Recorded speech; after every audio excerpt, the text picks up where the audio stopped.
Hello, this is Wayne Rivers at the Family Business Institute. Thank you for tuning in. Click on our social media icons, please. And as always, we welcome your comments. I'd love to hear what you have to say about this and our other blogs as well. All right, so this week I want to talk about the worst business advice ever. And, it comes from this story. We have lots of Generation 2 and Generation 3 people calling, and they say, my mom and dad or my granddad and my grandma won't do this. They won't modernize. They don't believe in computers. They don't believe in, they run the business the way they did in the 1970s, and it's command and control and top down, and they yell at people, and they're not into modern management and people management practices and things like that. And inevitably, the moms and dads, the granddads and the grandmas, they say, look, this is what they come back. I built this company from nothing, and now it's worth $25 million. And how do you argue with that kind of success? I didn't need these fancy techniques, this fancy software, this modernization and that modernization. I did it all by, and they go on in this time. And it's hard to argue. Golly Moses, that kind of success in one or two generations of a family is very, very difficult to argue against. In a sense, their very success has isolated them from the thought that they can fail. And if you think about it, throughout their working lifetimes, they've had challenge after challenge after challenge after challenge, and they've always overcome them. And so that gives them this unrealistic sense that they're bulletproof, that they're inevitably successful in spite of anything that comes down the pike. So the most useless business advice ever is, if it ain't broke, don't fix it. You hear this all the time.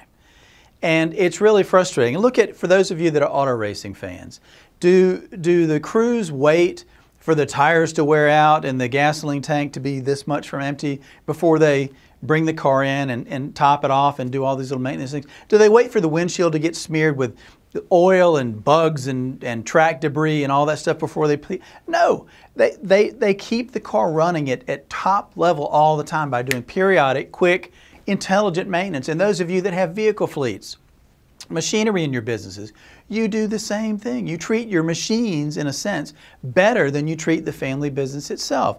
I've got a buddy who runs a software engineering firm here in Raleigh. He's crazy successful, really a great guy, super successful. And he purposefully goes in, and the way he says, this year I'm going to blow up my sales department, or this year I'm going to blow up my operations, or I'm going to blow up my this kind of engineering. He purposely goes in and throws some bombs and challenges his people to deliver in a better, more intelligent, more thoughtful manner. And boy, golly, you can't argue with his success either. So, what family businesses need is reinvention. And they need it periodically to stay competitive and all these other things. They need open, honest, blunt talk between G2, G3, whatever, about where the business is headed and how it's going to get there. And one of the key things that we've learned in all this reading and some of the blogs I've done lately is one of the ways to get the most out of these family business discussions is to actually have disagreement. Family businesses try to tamp down disagreement. They don't want that. They don't want conflict. But disagreement is actually proven to be one of the catalysts in developing the best business solutions. So if you do subscribe to this foolishness, if it ain't broke, don't fix it, then I can think of at least 6 things that are going to happen in your business, potentially, that are going to cause you to have to reinvent at some point. So the first thing is burnout.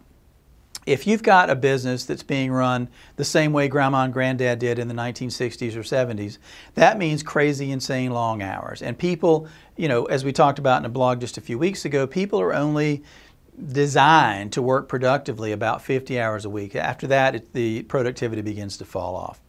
The other thing that happens is employees begin to leave, and we get calls about this now all the time. That's one of the sure signs that your family business needs planning and direction and a clear view, a clear vision of the future, when your key employees begin to desert the company because they don't see where the company is going and how it fits with their own personal desires and needs. The third thing is that Next generation leaders pull back in terms of their effort and commitment because they realize if it ain't broke, don't fix it. I'm going to have to work 100 hours a week just like mom and dad did. And I don't want to do that. In today's world, I don't want to work 100 hours a week. Customers or vendors begin to leave because they don't see modernization in the business and they're looking for green pastures for themselves, so they align themselves more closely with your competitors or other people. Competition will slide past you. I can guarantee you today, irrespective of industry, the enlightened companies that have figured out how to be people-centric are going to attract people to them better and more capably than you're doing in your own company. And that is going to allow them to slide past, because I don't care who you are or what industry you're in a people business. Your employees are people and your customers are people.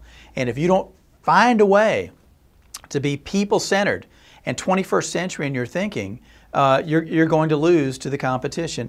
And finally, these businesses leave themselves open to catastrophe in terms of health or even death. When some of these senior leaders actually reach the end of their capabilities, reach their limits, then not having retooled, not having reinvented, and not having moved beyond this hard to argue with success mentality is going to be crippling for them. So basically what I'm saying to you is this: you have to argue with success. If you're a younger person or a key non-family employee, you have to argue with success. You have to challenge, you have to reinvent the business, you have to engage in rigorous business planning and thinking. Because if you don't, this if it ain't broke, don't fix it mentality is going to come back to bite you, and it's going to put you and your company at risk. Love to have your comments. This is Wayne Rivers at the Family Business Institute. Thank you.